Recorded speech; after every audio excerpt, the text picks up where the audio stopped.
Friends, నేనైతే carrot halwa చేయబోతున్నా.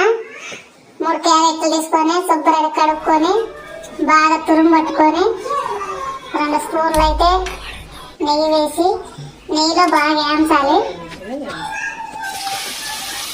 వేయించిన తర్వాత ఏ కప్పుతో అయితే మనం క్యారెట్ హల్వా తీసుకుంటామో హాఫ్ కప్పు సరిపోద్ది. ఒకవేళ స్వీట్ ఎక్కువ కావాలనుకుంటే వేసుకోవచ్చు. జీడిపప్పు, బాదం పప్పు అన్ని నేను వేసి పక్కన పెట్టుకుని ఎండు ద్రాక్ష, యాలక్కాయ ఒకటి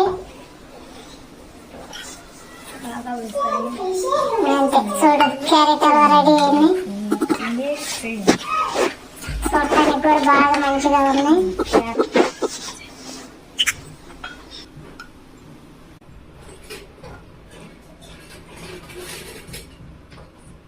తీసి పెట్టాలి. నోరూరించి క్యారెట్ హల్వా.